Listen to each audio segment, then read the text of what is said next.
My name is Walter, and the night I was erased from my own family began with just 8 words on a phone screen. Don't come in. Lindsay doesn't want you here. I stood outside the house I had paid for, holding a warm rosemary casserole that no one wanted, staring through the window at the laughter and clinking glasses that once included me. That was the moment I realized love had quietly turned into invoices, and my silence had become their permission. But what they didn't know was that silence can also become a weapon, one signed with documents instead of words. Before I take you through the choices I made and the final reckoning that followed, let me ask you, where are you watching from and how old are you? Please subscribe to Family Betrayal Unmasked to hear more powerful stories like this one. The first strike of betrayal is never loud. It creeps in quietly, almost polite, until suddenly you realize you've been erased. For me, it came in the form of 8 words that shattered decades of fatherhood. Don't come in. Lindsay doesn't want you here. I had just parked in front of my son Nathan's house, casserole balanced carefully beside me, button-down shirt, pressed ready for what I thought would be another family dinner. Instead, I sat in the driveway staring at my phone, those words pulsing like a verdict. I didn't knock. I didn't text back. I just stood there looking through the living room window at what had once been my place at the table. They were laughing inside wine glasses, clinking music, humming plates passed hand to hand like a ritual. I saw my grandchildren leaning toward their mother as she served them Nathan with his easy smile, the whole scene painted in warm light. And outside stood the man who had bought the bricks of that house, watching like a stranger pressed against the glass. The casserole still steamed in its dish, rosemary from my own backyard folded into the sauce. Joan, my late wife, had always said rosemary was for remembrance. I wondered, as the laughter carried faintly through the glass, if anyone inside even remembered me beyond the account numbers and auto payments that kept the lights on. My hand tightened on the dish towel, not from anger, but from something older, heavier. It wasn't sadness exactly. It was the slow recognition of being unnecessary, like furniture moved to the corner and forgotten. I thought of the promise Nathan once made when I paid the down payment for this very house. "We'll add your name to the deed, Dad. It'll be yours too." He never followed through, and I never pushed. Fathers don't ask for titles, I told myself. Fathers just show up. But that night, as I stood there on the gravel, I realized showing up was no longer enough. I turned back toward my truck, each step crunching softly, as though even the ground didn't want to acknowledge me. Sliding into the driver's seat, I set the casserole gently on the passenger side. The steam still rose, but already it felt wasted, like intention cooling into silence. I didn't start the engine right away. Instead, I sat in the dark, hands folded, staring at the reflection of a man who had quietly paid for everything and yet now had nothing. When I finally drove away, the street lamps flickered across the windshield, each light stinging sharper than the last. By the time I reached my house, I wasn't angry. Not yet. What I carried was something quieter but more dangerous: clarity. I had just witnessed the moment when love stopped being love and became transaction. And I knew then, without speaking a word, that my answer wouldn't come with shouting or confrontation. It would come with paper signatures and the kind of silence that makes people listen. I carried that silence home with me, heavier than the casserole I set down untouched on my kitchen counter. The house greeted me the way it always did, plain, dimly lit, but honest. Joan used to call it our pause button, a place where life could catch its breath. Now, without her, it felt more like an empty page waiting for a sentence that never arrived. I sat at the table with a glass of water, staring at the dish towel still covering the casserole, as though it held answers. It didn't. It only held heat that was fading fast, like my relevance in Nathan's life. I walked into the study, the one room that still smelled faintly of lemon oil and old paper. On the shelf sat an oak desk, with a scratch along the side, a scar from when Nathan, at 8 years old, had tried to help me build a bookshelf. Back then, his mistakes had felt like bonds proof that he trusted me enough to try. Now all I had left were the marks, the memories, and the desk drawer filled with a folder labeled Granger Family Support. I pulled it open slowly, 7 pages thick with records, wire transfers, canceled checks, confirmations of every moment I had stepped in to carry a burden they said was too heavy. Page 1, $2,000 for the down payment on their house taken from my pension and Joan's life insurance. He had promised to add my name to the deed. He never did. Page 3, $8,000 for Lindsay's dental surgery insurance. Won't cover it, Dad, but she never even thanked me directly. Page 7, $500 for Nathan's certification course. He dropped out halfway, said it was too theoretical. Page 15, $14,000 for Rebecca's violin camp, the one expense I never regretted, because Rebecca, unlike the others, still looked me in the eye when she said thank you. Each page was a receipt for relevance. I hadn't just been paying bills. I had been buying my place in their lives, or so I thought. But standing outside that window tonight proved what I had been too blind to see: relevance rented on borrowed gratitude always expires. I poured myself a black coffee, no sugar, the way Joan used to scold me for drinking. Then I opened my journal blank for months and wrote one line. There's a moment when love becomes a transaction. Most people never notice it until the bill arrives. The ink bled a little into the page, as if the truth resisted being contained. I stared at it for a long time, not because I doubted the words, but because I knew they were overdue. Joan's voice echoed in my head. She had always been clear-eyed, never cruel, but unwilling to let me shrink myself for others. Walter, she would have said, don't let them spend your silence too. That thought, more than anything, lit the path in front of me. I wasn't going to shout. I wasn't going to argue. I was going to use the only currency they had ever respected: documents.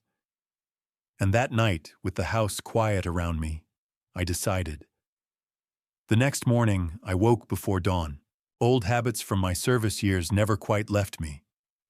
Though this time the discipline wasn't about duty, it was about clarity.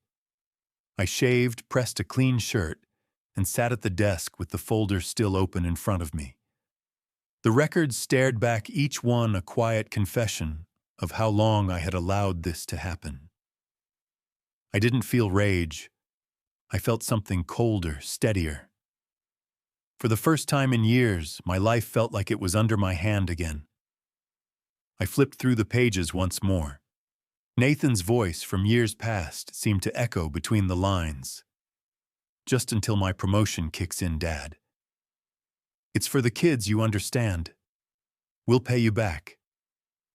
Empty words layered like wallpaper over a wall that was already cracking. I had mistaken those words for love, but they were negotiations dressed up as affection, and I had signed the contract without ever holding a pen. I thought about the house again, the house where they laughed last night while I stood on the outside looking in. My name wasn't on the mailbox, but every nail, every shingle, every ounce of equity carried my fingerprints. I had been the invisible scaffolding holding up their world while they posed for pictures inside. And the cruelest part, they believed the scaffolding didn't matter until it threatened to be removed. I poured another coffee and sat back. The journal from last night lay open, that single line staring at me like a judge. Love becomes a transaction. I knew what came next.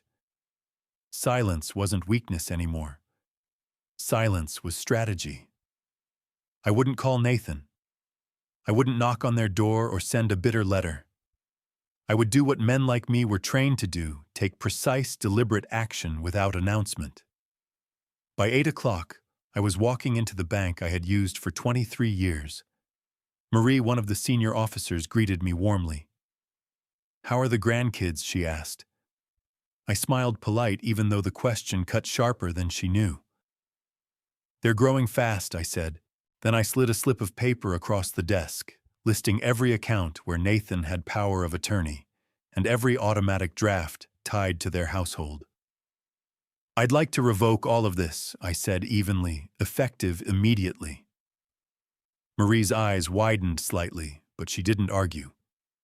She typed carefully, printed the forms, and asked me to sign. The pen moved across the page without hesitation, my signature steadier than it had been in years. With every stroke, I felt something shift, not anger released, but dignity reclaimed. Walking out of that bank, the sun seemed brighter. I knew Nathan wouldn't notice right away. He'd only see it when the first mortgage payment bounced, or the tuition draft failed. And when he called, as he surely would, I already knew what I would say. "No, son. Nothing is wrong with the account. Something is finally right." When I came back home from the bank, I set the papers on my kitchen table and sat there for a long time, staring at the stack as if it were a verdict. The air in the house was still heavy with the faint smell of coffee and the casserole I had never touched. I didn't feel triumphant. I didn't even feel relieved. What I felt was a strange kind of balance, as if a door had finally closed that had been left open too long. That night I picked up the folder again, not because I needed to, but because Betrayal has a way of asking to be reread. Each entry told a story, not just of money spent, but of boundaries surrendered. There was the $12,000 course Lindsay wanted for some certification I still couldn't pronounce. The $4,800 backyard renovation with synthetic grass so they wouldn't have to take the kids to the park. I remembered sweating under the summer sun while I helped install the swing set, Nathan scrolling his phone in the shade. He had looked up once, smiled, and said, "Looking good, Dad." That memory used to warm me. Now it burned. The deeper I read, the clearer it became. I wasn't a father in their eyes anymore. I was infrastructure. Invisible, expected, noticed only when I failed. And the thing about infrastructure is, people forget it exists until it breaks. That realization cut deep. Fathers aren't supposed to tally their sacrifices, but here I was, staring at line items that proved I had been keeping score all along, even if I hadn't admitted it. I opened my journal again. The words came slower this time, but heavier. Some debts don't involve money, and some bankruptcies no court can process. Writing them down felt like lifting a weight from my chest. I wasn't just recording thoughts. I was testifying to myself. I leaned back in my chair and let the silence of the house press in.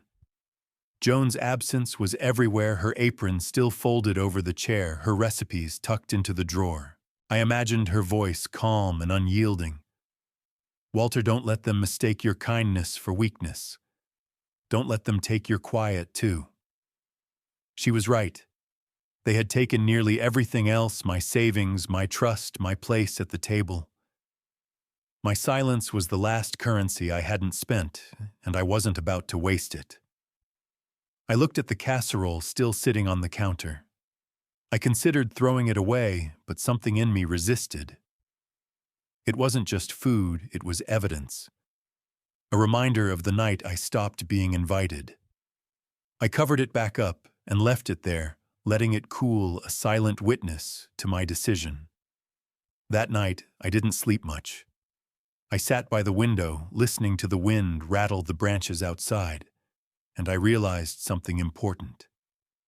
This wasn't revenge. It wasn't punishment. It was reclamation. I wasn't taking anything from them. I was taking something back from myself. By morning, the decision had settled into me like a stone finding its place at the bottom of a river. No noise, no splash, just weight. I shaved, buttoned a fresh shirt, and brewed another cup of black coffee. The house felt different, not fuller but steadier, as if it understood what I had chosen.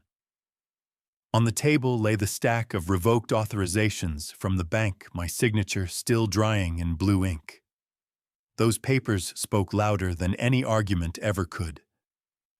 I sat in the study, opened the journal once more, and wrote a line Joan would have approved of: "Dignity doesn't shout. It signs documents." I underlined it once, slowly, because that was the truth I had been circling around for years. My silence had been mistaken for permission, but now it would become the final word. Around noon, the phone rang. Nathan's name lit up the screen, bright and familiar, but hollow all the same. I watched it buzz on the counter, each vibration a desperate tap against the surface. I didn't pick it up. Let the message go to voicemail. I didn't need to hear the excuses, the half-hearted apologies, or the tired chorus of, "It was just a bad night, Dad."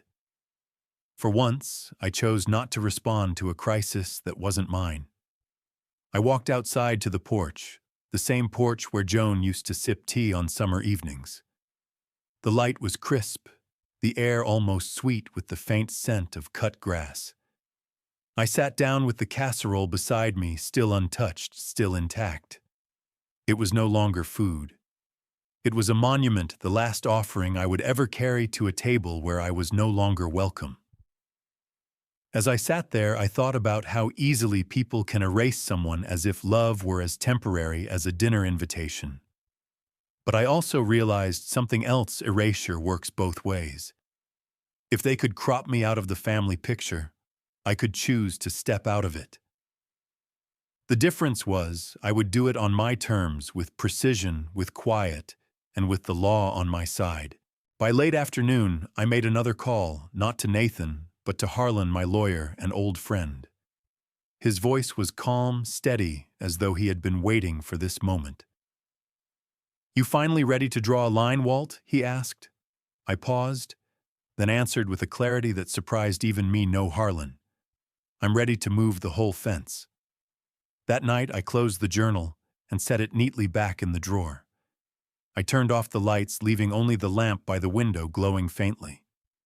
For the first time in years, I felt no need to justify myself, no compulsion to chase after an invitation, no craving to be recognized. My seat at their table was gone, but I had reclaimed the only seat that mattered: my own. Chapter 1 didn't end with shouting or confrontation. It ended with silence, and in that silence, I had found the beginning of my freedom. The following week, I walked back into Harlan's office carrying the same folder I had been poring over for days. The leather edges were worn smooth from years of neglect, but now every page inside felt like ammunition. Harlan looked at me the way only an old friend can, curious, patient, but with a flicker of recognition in his eyes. He'd seen men like me before, men who had been quiet too long and finally decided silence had said enough. "What's on your mind, Walter?" he asked. I placed the folder on the polished wood between us and opened it wide. "Every dollar I've given them, every bill I've carried, it ends now." He leaned back, glasses sliding low on his nose, and began flipping through the pages. His eyebrows rose once, then again, as if he'd stumbled onto a crime scene. "This isn't support anymore," he muttered. "This is payroll." I nodded. That was the word I had been circling around in my head. Payroll. And what made it worse was that the employees didn't even pretend to respect their employer. I told him what I had already done: revoked Nathan's power of attorney, stopped the automatic drafts, shut down every channel where my money had flowed like a river into their household. Harlan didn't interrupt. He just listened, tapping his pen lightly against the desk. When I finished, he asked, "And what do you want now?" I thought about it before answering. "Control," I said. "Quiet control. I don't want a fight in the street. I want the kind of action that leaves no doubt about where the line is drawn." That afternoon, he drew up the paperwork. A formal revocation of Nathan's authority over my accounts. Updates to my estate plan that cut him and Lindsay out of anything they might be counting on. Draft notices ready for the bank and insurance providers. Each form slid toward me, each signature a nail in the coffin of the old arrangement. My hand didn't shake once. When I left his office, I didn't feel vindicated. I felt lighter, as if I'd finally stepped out from under a roof that had been sagging for years. I walked to my truck, placed the folder on the passenger seat, and let the sun warm the dashboard. The papers were only ink and signatures, but to me, they were proof that I had stopped begging for a place in my own son's life. Driving home, I passed by Nathan's neighborhood. I didn't slow down, but I saw the house in the corner of my vision. Porch lights, glowing cars in the driveway, a life still in motion. I thought about the shock that would ripple through those walls when the next mortgage payment bounced. For years, they had expected my money to arrive like sunrise, quiet, reliable, unquestioned. But the sun had set on that arrangement, and I had no intention of bringing the dawn back for them. 2 mornings later, the first ripple reached my doorstep. The phone rang before breakfast, Nathan's name flashing across the screen. I let it buzz itself out, then checked the voicemail. His voice carried the sharp edge of panic, though he tried to smooth it over with casual phrasing. "Hey, Dad. I think something's wrong with the mortgage portal. Says the payment didn't process. Maybe the bank made a mistake. Can you check?" He said mistake like the system itself was to blame, not the years of assumptions that had led him here. I didn't call back. Instead, I opened the envelope from the bank, confirming what I already knew: all drafts terminated, all linked accounts revoked. The paper smelled faintly of ink and glue, as though even the fibers understood finality. I folded it neatly and placed it in the folder, my growing archive of choices. By midday, another voicemail came. This one less casual, more urgent. "Dad, tuition for Toby's school bounced.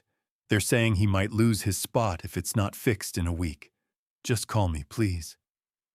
I closed my eyes, picturing Toby's face. I loved that boy, but I also knew the truth.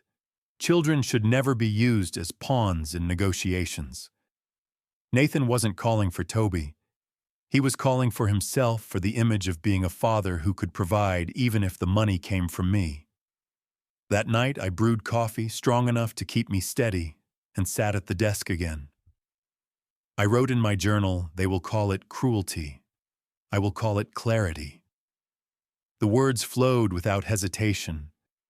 For too long, I had confused sacrifice with love, compliance with compassion. But real compassion has boundaries. And mine had just been redrawn. The next day, an email arrived from Lindsay, polished, polite, as if written for an audience beyond me. "Walter, it seems there's a delay with some of the automatic transfers. This could create unnecessary disruption for the children. Could you please look into this? Not 'Hi, Dad.' Not 'How are you?' Just a statement wrapped in expectation. She might as well have written, 'You are our infrastructure. Repair yourself.'" I didn't reply. Instead, I stepped outside and knelt by the rosemary bush Joan had planted years ago. The stems had grown thick, stubborn against the wind, their scent sharp and grounding. I clipped a few sprigs, rubbed them between my fingers, and thought, this is what remembrance is supposed to feel like. Not obligation, not manipulation, but something alive that survives because it has roots. That evening, I roasted a simple meal for myself: potatoes and chicken seasoned with that rosemary. I ate at the small table, the same table where Joan and I once shared late-night laughter. For the first time in years, the silence didn't suffocate. It steadied me. Because silence, I was learning, could be more powerful than any confrontation. And mine had just become the first strike they never saw coming. The calls kept coming, each one a little sharper, a little more frantic. By the third day, Nathan's voice carried an edge I hadn't heard since he was a teenager, begging me to cover for him after denting the family car. "Dad, this is serious now. The mortgage is past due and the bank's calling." Lindsay's furious. "Please just tell me what's going on." His words tumbled out, not with humility, but with entitlement, like a man shocked that the well he never dug had finally run dry. I listened to the message twice, then deleted it. No reply. Not because I didn't care, but because I had finally learned that care and compliance are not the same thing. For decades, I had been quick to jump to fix, to sacrifice, and every time I thought I was preserving family, in truth, I was preserving dysfunction. That evening, I poured myself another black coffee and pulled the journal close.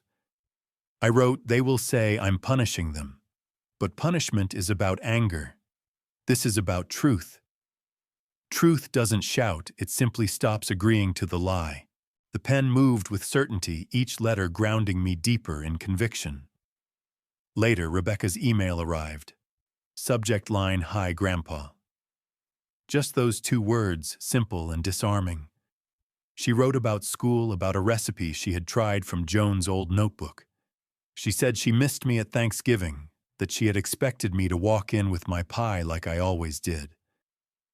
"Dad said you were busy," she wrote, but I didn't believe that. My chest tightened as I read those words. She hadn't swallowed the excuses. She knew. And in her knowing, I felt seen again, not as a provider, not as infrastructure, but as a person. I replied the next morning, "Thank you for writing, Rebecca. I wasn't busy, I wasn't invited. I hope your exams go well. Love, Grandpa." No guilt, no bitterness, just the truth set plainly on the page. If she was old enough to sense the fracture, she was old enough to hear honesty. That night, as the house sat quiet, I thought about the difference between Nathan's messages and Rebecca's. Nathan's were about money bills, damage control. Rebecca's was about presence. One demanded, the other remembered. And that distinction mattered more than any transfer I had ever made. I stepped onto the porch with my coffee, watching the evening settle over the yard. The air was cool, carrying the scent of damp leaves. In the stillness, I realized something I should have known long ago: silence doesn't have to be absence. Sometimes it is the sharpest form of presence, the kind that makes people notice what they once ignored. Nathan would notice soon enough. Not through my words, not through confrontation, but through the absence of the lifeline he had mistaken for permanent. And when that moment came, I wouldn't need to raise my voice. The silence would already have spoken for me. A week passed before the shift became undeniable. Nathan's messages lost their casual tone and turned sharper-edged with desperation. "Dad, this isn't funny anymore. The school's billing office is threatening collections, and the mortgage company is calling non-stop. If something's wrong with the accounts, just fix it. You can't do this to us. To us." Those words stung because for years it had never been to us. It was always for them. Every sacrifice, every check, every quiet bailout had been one-sided, and now that the current had stopped flowing, they spoke as if I'd pulled a cruel prank. I didn't answer. Instead, I folded another letter from the bank confirming the revocation of Nathan's access.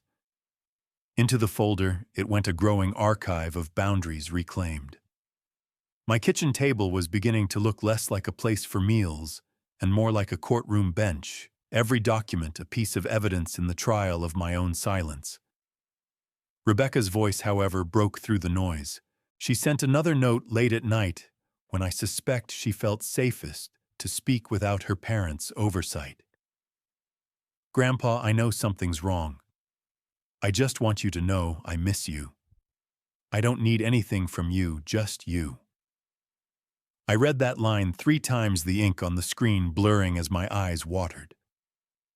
For all the years I had poured into Nathan's household, here was the one person who had asked for nothing but my presence.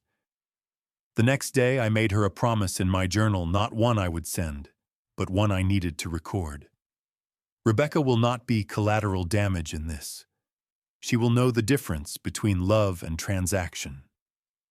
That evening, as I sat with the lamp glowing beside me, Nathan tried again, this time a video call. The phone buzzed, his face filling the screen for a moment, before fading to voicemail. I didn't answer. I wouldn't let his panic pull me back into the cycle. Instead, I opened Joan's old recipe book, running my fingers across her handwriting in the margins. Add rosemary, late not early, or it will overpower. She always understood timing, and sitting there, I realized I was finally learning it too. Lindsay eventually stepped in, her message clipped and professional, as though she were writing a memo. Walter, I understand you're upset, but disrupting these payments will destabilize the children's routines. We need you to reconsider. Not I'm sorry, not we miss you.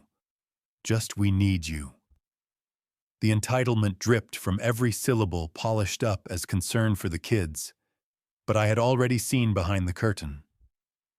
That night I didn't stew in anger. I sat quietly on the porch, sipping tea instead of coffee, watching the stars blink alive in the dark sky. I thought of Joan again, her words echoing, "Don't let them take your quiet away." I wasn't. My quiet was no longer theirs to spend. It was mine, and I was finally learning how to use it. By the second week, the silence had become its own kind of rhythm. Nathan's calls came less often, his messages shorter, like a man slowly realizing the door he'd been knocking on wasn't locked. It was simply no longer his to open. The last voicemail he left that week was almost a whisper.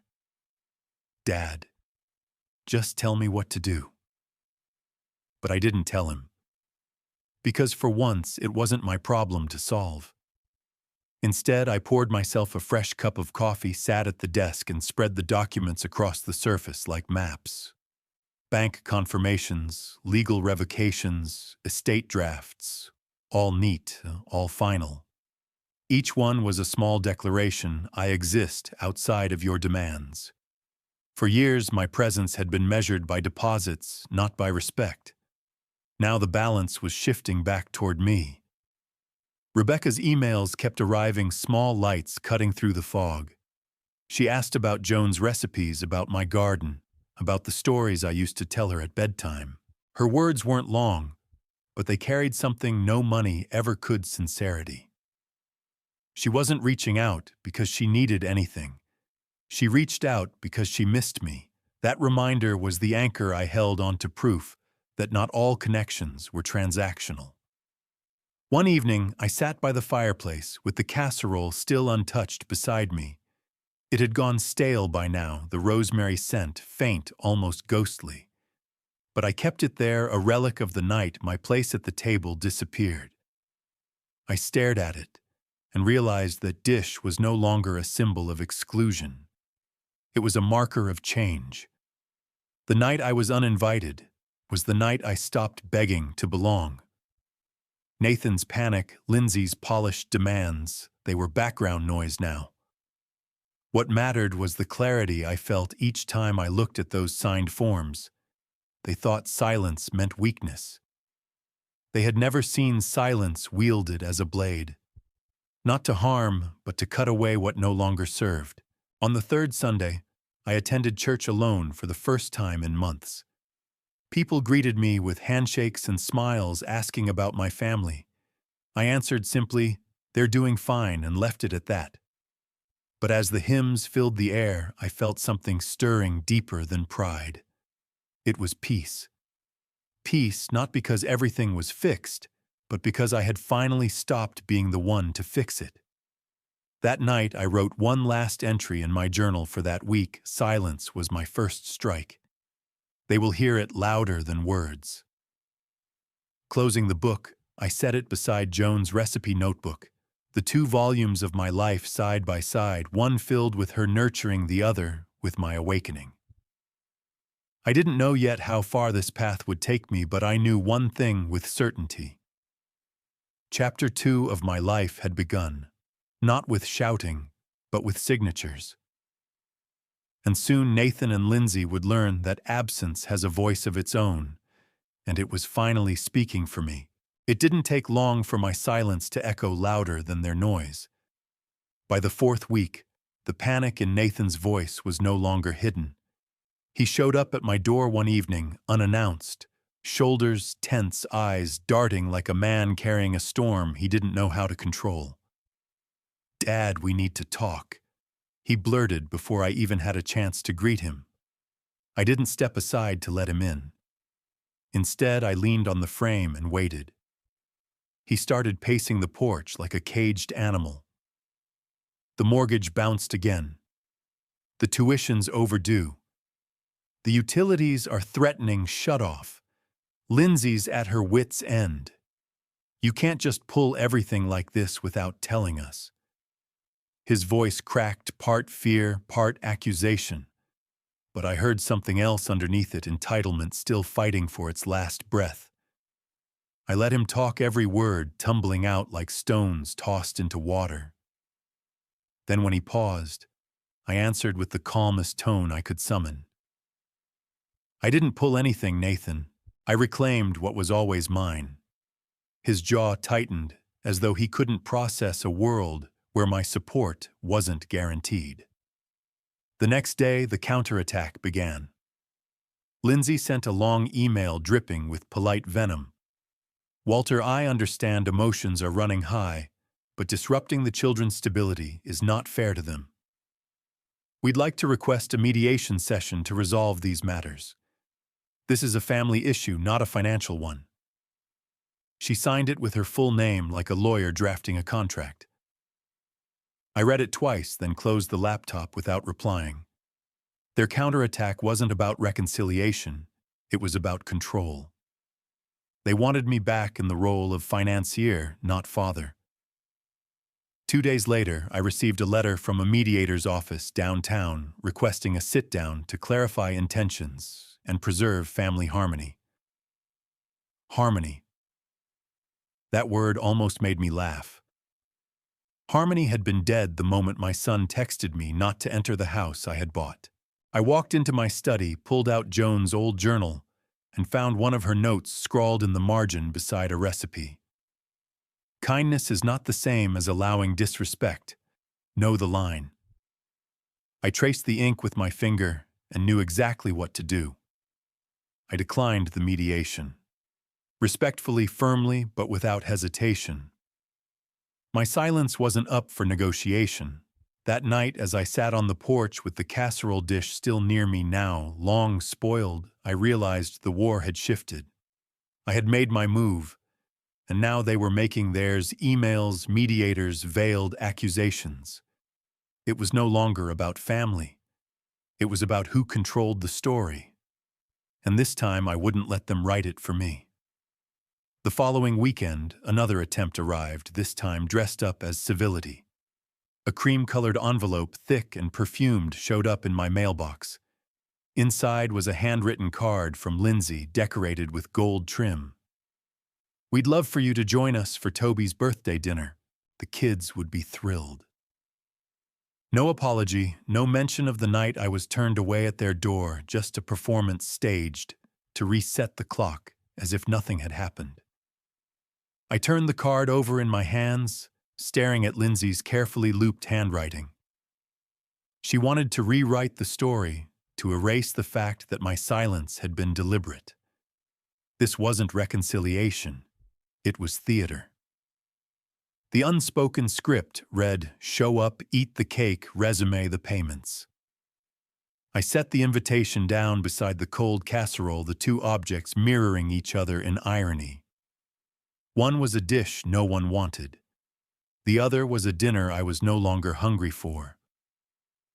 That evening I sat by the fire and thought about all the birthdays, holidays, and graduations I had attended. Wallet open, smile, steady, waiting for scraps of gratitude that rarely came. I remembered buying the Hon 200 Vineyard dinner for Lindsay's mother, a woman I barely knew, just to keep the peace. I hadn't even been invited to sit at the head of the table. Now here they were trying to dress another demand as celebration. The phone rang the next day. Nathan's voice carried a tone rehearsed for sympathy. "Dad, it would mean a lot to the kids if you came. Toby's been asking about you." My chest tightened at the mention of Toby, but I heard the manipulation between the syllables. My grandson's name had become currency, and I refused to let him be spent like loose change. I didn't respond right away. Instead, I walked to the study and opened Joan's recipe book. Her handwriting filled the margins little notes about seasoning and patience. On the last page, she had written, "Don't mistake appearances for love. It's what survives in silence that matters." I closed the book gently. Joan had always known where the line was. I was only now learning to walk it. Later that night, I drafted a simple note in my journal. They sent invitations, not apologies. A performance is not reconciliation.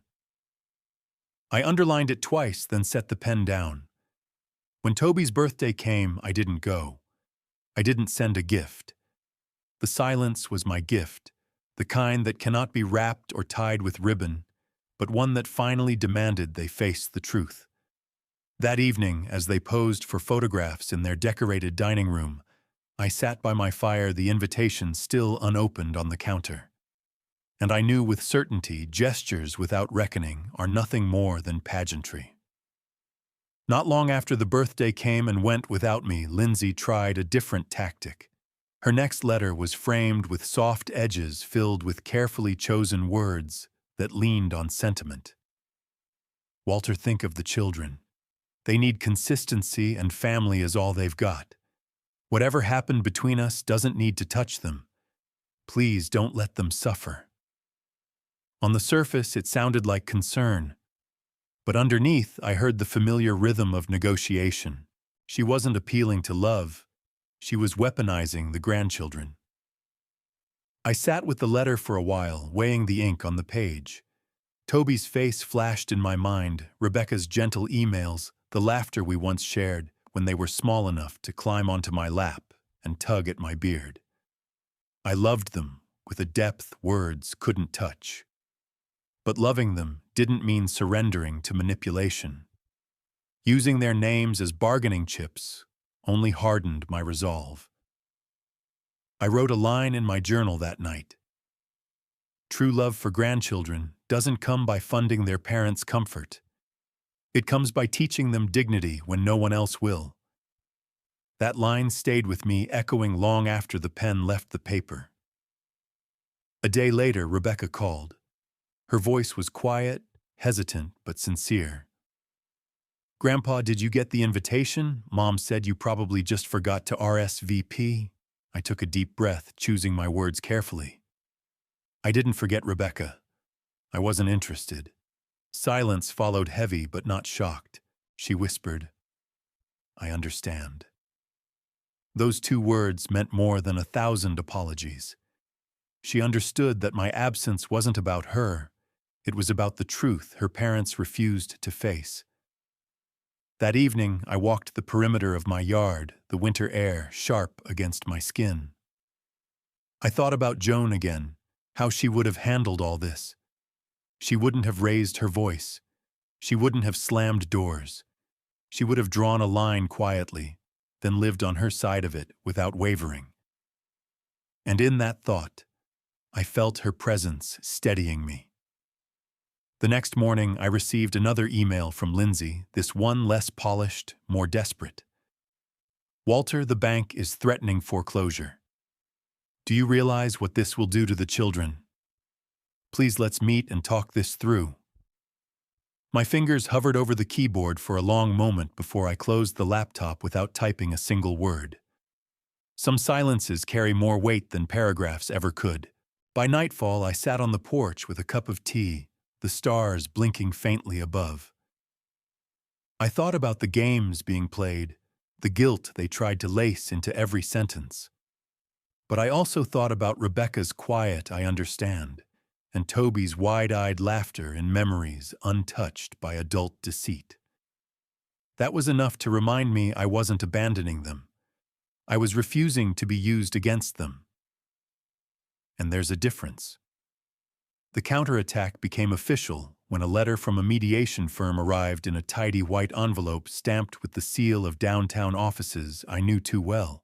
Inside, the language was smooth, carefully balanced between concern and authority. "Mr. Granger, your family would like to schedule a mediation session to clarify intentions and prevent unnecessary disruption." They called it disruption, as if my silence were a malfunction in a machine, rather than the deliberate boundary of a man who'd finally woken up. I placed the letter on the table next to the growing stack of bank confirmations and estate drafts. It looked absurd there, like someone trying to negotiate with gravity. My intentions were already clear. No mediator could rewrite what had been signed and sealed. Still, I sat down at the desk and read it again. Then I opened Joan's old journal, searching for her wisdom, the way a man searches for light in a darkened room.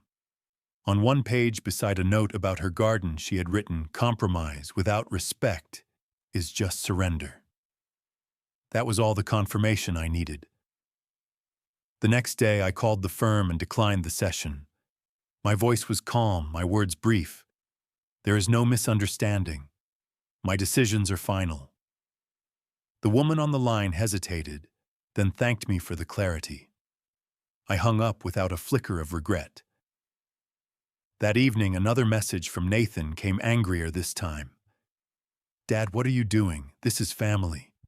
You can't just cut us off like some business contract." His tone carried outrage, but beneath it I heard fear. Not fear of losing me, but fear of losing the comfort my money had bought them. I didn't respond. Instead, I pulled the old photo albums from the shelf. There was Nathan at age 10 holding up the lopsided kite we built together. There was Rebecca in her orchestra uniform, smiling shyly beside her violin. And there was Joan, always Joan, her steady eyes reminding me that love wasn't supposed to look like leverage. I closed the album slowly and let the quiet of the house surround me. A few days later, Lindsay showed up unannounced. She stood on my porch with a tight smile, rehearsed concern in her eyes. "Walter, this isn't you. You've always been generous, always supportive. Can't we just sit down and talk like family?" I looked at her, really looked, and saw not reconciliation, but strategy. Her words weren't about love. They were about maintenance, about restoring the machine that had stopped working in their favor. I shook my head gently. "Family isn't supposed to be a contract, Lindsay, and I'm done paying dues for a membership you already canceled." Her smile faltered, but she said nothing more. She left, the click of her heels fading down the driveway, and for the first time in years, I felt. The porch light above me was shining on my side of the line, not theirs. By the end of that month, the counterattacks had all run their course: calls, letters, mediators, doorstep appearances. Each one had come dressed in a different costume: urgency, guilt, sentiment, even forced civility. But underneath, they all carried the same demand: resume, the payments, Dad. What struck me most wasn't the variety of their tactics, but the sameness of their blindness. Not once had Nathan or Lindsay admitted the truth. Not once had they said, "We treated you like a wallet instead of a father." And that silence told me everything I needed to know.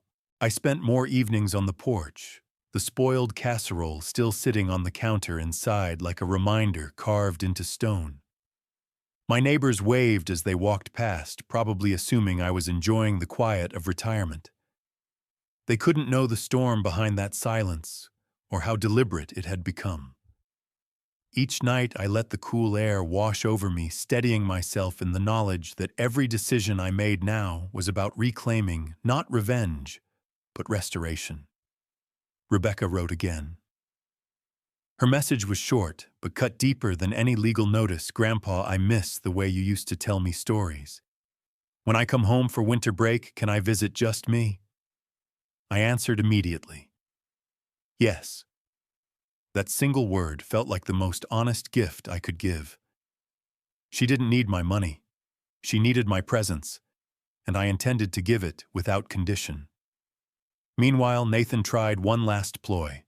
Another voicemail, this time with a tone rehearsed for humility. Dad, I know things got out of hand. I didn't mean to push you away. But can't we just move past this? The kids need you. I need you. His words were almost right, but they still fell short. He said he needed me, but what he really needed was the safety net I had just rolled up and put away. Love wasn't in his voice, only fear. That night I wrote in my journal, I am not fighting them. I am freeing myself. It felt like the final sentence of a chapter long overdue. I slept better after that. No tossing, no pacing, just rest. For years I had carried their burdens as though they were proof of my worth. But laying them down revealed something I hadn't felt in decades: dignity. Not pride that demanded applause, but dignity that sat quietly in the bones, steady and unshaken. As winter settled in, I stopped waiting for another email or phone call. They would keep trying, I was sure, but their words no longer carried weight. I had already chosen silence as my language, and it was more powerful than anything they could throw at me. Chapter 3 didn't end with a battle. It ended with clarity. My son and his wife weren't fighting for me. They were fighting for the scaffolding I had dismantled. And I wasn't dismantling it out of spite. I was dismantling it so I could finally breathe. The envelope arrived on a Wednesday evening, thin, white, official.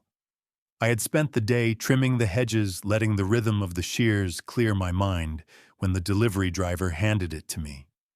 Inside was the draft I had been waiting for, notice of intent to list property for sale. 3 sheets of paper, black ink, my signature already notarized. It was clean, lawful, final. For years I had been the silent partner in a house I paid for but was never welcome in. Now I was taking the stage alone, not with words, but with the law. I sat at the kitchen table holding those papers, the same table where Joan once folded laundry while humming hymns. The hum wasn't there anymore, but I could almost hear it. I imagined her nodding, approving. She had always believed in quiet corrections over loud confrontations. Walter, she would have said, justice doesn't need applause. It needs courage. The next evening, at precisely 6:00 p.m., a courier placed the envelope on Nathan's porch. I imagined the scene unfolding inside candles lit for Toby's birthday.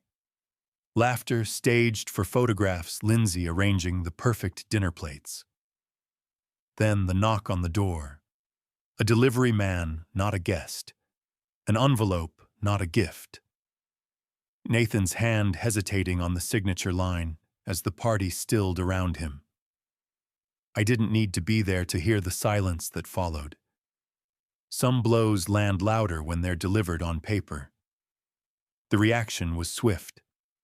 First, an email from Nathan, long and rambling, laced with disbelief. This has to be a misunderstanding, Dad. Selling the house would devastate the kids. We can work this out. Then a voicemail, his voice breaking. Please, Dad, don't do this. Don't take the house. He didn't mention the casserole night. He didn't mention the text that started it all. He only mentioned the house as if walls and shingles mattered more than respect. But I remembered the night I stood outside that same house, casserole cooling in my hands, watching my own family through the glass. And I thought, if you can erase me from the table, then I can erase the illusion that this house ever belonged to you. That night I didn't gloat. I sat by the fire with a glass of water, staring into the flames. This wasn't revenge. It wasn't punishment. It was punctuation, a full stop at the end of a sentence I hadn't written, but had been forced to read for too long. As the logs cracked and burned, I felt something loosen inside me. The silence around me no longer felt like erasure. It felt like a room I had chosen to enter a space I finally controlled, and I knew then that the final chapter had begun. Not with shouting, but with a signature that spoke louder than any plea for forgiveness. 2 days after the courier delivered the notice, another letter arrived in my mailbox. This one thicker, printed on expensive paper. It wasn't from Nathan. It was from Lindsay. The language was formal, her words carefully arranged like chess pieces. Walter, while I understand tensions have risen, I urge you to consider the long-term impact this decision will have on your grandchildren. Stability is paramount for their development. Surely we can reach an arrangement without resorting to legal action. Stability. She used the word as though I hadn't spent years funding it, as though every mortgage draft and tuition payment hadn't been the scaffolding holding up their version of stability. I sat with the letter in my lap for a long time. Joan's handwriting flashed in my memory notes, scribbled in her cookbook margins, "Don't confuse sweetness with substance." That's what Lindsay's letter felt like, sugar dusted over concrete demands. She wanted stability, but only if it came from my wallet. Later that afternoon, I called Harlan again. We sat in his office, papers spread across the desk, sunlight spilling in through the blinds. "Nathan is still your primary beneficiary," he reminded me, tapping the old estate documents. "If you truly want this to end, we need to finalize the trust." I nodded, pulling Rebecca's most recent letter from my jacket pocket. Her words were plain, "Grandpa, I don't need your money. I just need you." I laid the letter gently on the desk beside the legal documents. "Then she's the one who deserves it," I said. "Not Nathan. Not Lindsay. Rebecca and a scholarship fund in Joan's name. That's my legacy now." Harlan adjusted his glasses, studying me for a long moment. "You're certain I've never been clearer," I replied. The pen felt steady in my hand. As I signed the updated will, each stroke of ink more final than the last. Walking out of his office, I felt the air shift. For years, I had carried the weight of obligations I never owed. Now, with my estate realigned, the future felt lighter, clearer. The house, the money, the title deeds, all of it was no longer theirs to expect. It was mine to give, mine to place where it would be remembered with gratitude instead of entitlement. That evening, Nathan left another voicemail. His voice trembled between anger and fear. "Dad, this isn't just about us. It's about the kids. Don't cut them off because you're mad at me." I set the phone face down on the counter and walked outside. The air was cool, carrying the scent of rosemary from the bush Joan had planted. I clipped a sprig, held it to my nose, and thought, this isn't about cutting anyone off. It's about finally choosing where my roots go. The house, the inheritance, the legacy, none of it would be handed to people who erased me. From now on, it would go to the ones who remembered me. The calls didn't stop. They only changed tone. What began as demands turned into bargaining. Nathan's voice cracked over the phone one evening. "Dad, listen. If you don't want to gift us the money anymore, fine. We'll pay rent on the house. Just don't sell it. The kids can't handle moving right now." Rent. He wanted to lease the very walls I had bought, repaired, and carried on my back for decades. I almost laughed at the absurdity. It wasn't humility. It was survival dressed up as negotiation. I didn't answer. Instead, I stood at the window watching the light fade over the yard Joan once tended with care. I whispered out loud, though no one was there to hear, "No, Nathan. I'm not your landlord. I'm your father. And fathers don't rent out their dignity." The words settled in the air like a vow. Days later, another attempt came, this time through Rebecca. She called quietly, almost apologetically. "Grandpa, Dad says he's trying to fix things. He wants me to ask you to talk to him. Just Please don't sell the house. I could hear the conflict in her voice, the tug of war between loyalty to her parents and the bond she still held with me. I reassured her gently, Rebecca, my decisions aren't about punishing anyone. They're about protecting what's left of me. I won't let you get caught in the middle. She sighed, and for a moment I could hear the relief in her breath. She understood. That night I placed a small box on the counter. Inside was the original deed to the house, my name alone printed in bold. I traced the ink with my fingertip, remembering the day Joan and I first signed it. Nathan had been too young to grasp the weight of ownership, but I remembered how proud she looked standing in front of that house with a baby in her arms. It was ours then, and it had never stopped being mine, even if the memories inside had turned sour. The next morning, I called the real estate attorney and asked for the title review. The process was clinical, almost sterile documents, checked signatures, confirmed ownership, reaffirmed. It's still in your sole name, Mr. Granger, the attorney said. No one else has any claim. His words carried no drama, but to me they landed like a gavel strike in a courtroom. I drove past the house later that afternoon. The shutters I once painted were peeling slightly, the swing set in the yard tilted from years of weather. I didn't stop. I didn't knock.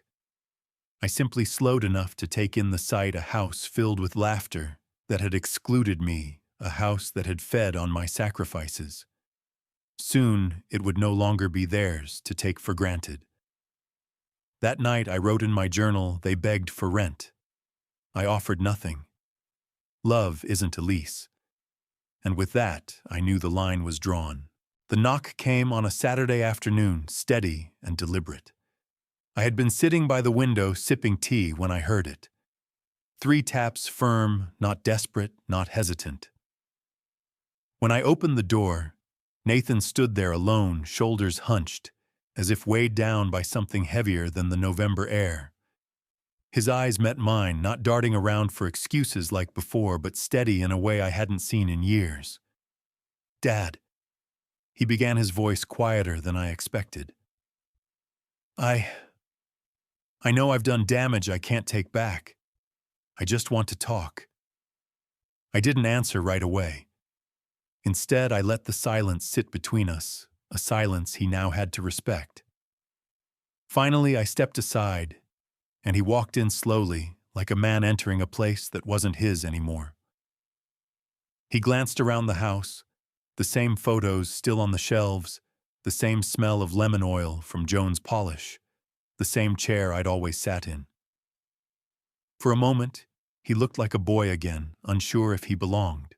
We sat across from each other at the kitchen table, the weight of years filling the air. He leaned forward, elbows on his knees.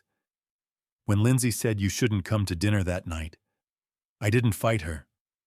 I told myself it would be easier, but it wasn't easier. It was cowardly. His voice cracked, but he didn't stop. I thought as long as you kept helping us, as long as the money kept coming, then it didn't matter if we pushed you aside. I was wrong. I see that now. I studied his face, searching for performance, for polished lines like the letters Lindsay had written. But what I saw was something different, humility raw and unpracticed. Still, words alone wouldn't undo the years. Why now? I asked quietly. He swallowed hard. Because Toby's watching me. And I don't like what he's learning. He sees me taking without thanking, demanding without respecting. He sees me treating you like a service, not a father. And I can't let him grow up thinking that's love. The admission hung in the air, heavier than any excuse he could have given. For the first time in a long time, I saw my son not as the man who erased me, but as the boy who once believed I could fix anything. I stood, walked to the counter, and poured a second cup of tea. Placing it in front of him, I said quietly, "You forgot to say something." He looked puzzled. "You forgot to say thank you." He lowered his eyes, then lifted them again, voice breaking. Thank you, Dad. For everything. Even for not slamming the door now. The words didn't erase the past, but they cracked something open. For the first time, I considered the possibility that silence could be more than a wall. It could also be a doorway. Nathan didn't stay long that afternoon, but his presence lingered in the house after he left, like the scent of rain on dry soil. We hadn't solved everything, not even close, yet something had shifted. For years, our conversations had been invoices disguised as phone calls. That day, for the first time, he spoke as a son instead of a debtor. Still, I knew better than to let sentiment unravel the boundaries I had drawn. When he left, I returned to my desk and pulled out the folder of legal papers. The trust was signed. The house was in motion to be listed. My will had been rewritten. Each document represented a promise to myself, to Joan, to Rebecca, to the grandchildren, who deserved honesty more than convenience. These choices weren't fueled by anger anymore. They were grounded in clarity. A few days later, Rebecca came by. She had baked a pie a little uneven around the crust, but made with care. We sat together on the porch swing, sipping tea, letting the winter air nip at our faces. She didn't ask about the house or the legal changes. Instead, she told me about school, about her exams, about a book she thought I might like. She laughed when I told her the swing creaked the same way it did when she was 5. That afternoon reminded me of something Joan used to say. Warmth doesn't always come from people. Sometimes it comes from refusing to go cold yourself. Meanwhile, Nathan kept trying. Short texts, occasional voicemails. But the tone had changed. No more demands, no more assumptions. Just pauses, small admissions, and once even silence, his voice cracking before he hung up. I didn't respond to all of them. Some silences had to remain not as punishment, but as proof that my life was no longer a bank they could withdraw from at will. The final step came quietly. The for sale sign went up in front of the house Nathan once thought of as his. A young couple toured the property with the realtor, their voices full of excitement. I didn't need to be there, but I drove past once, slowly watching from the road. The shutters I had painted, the porch swing I'd bought, the tree Joan had planted, they would soon belong to someone else. Strangely, I felt no grief. What I felt was release. That night, I wrote one last entry in my journal for this chapter. I didn't seek revenge. I reclaimed dignity. They thought silence erased me, but silence has restored me. And as I set down the pen, I knew the story wasn't ending. It was simply turning a page. My family had cropped me out of their frame. I had stepped out of it willingly. What remained now was mine to protect, mine to give, and mine to leave behind on my own terms. When I look back now, I don't see a tale of revenge. I see a story of awakening.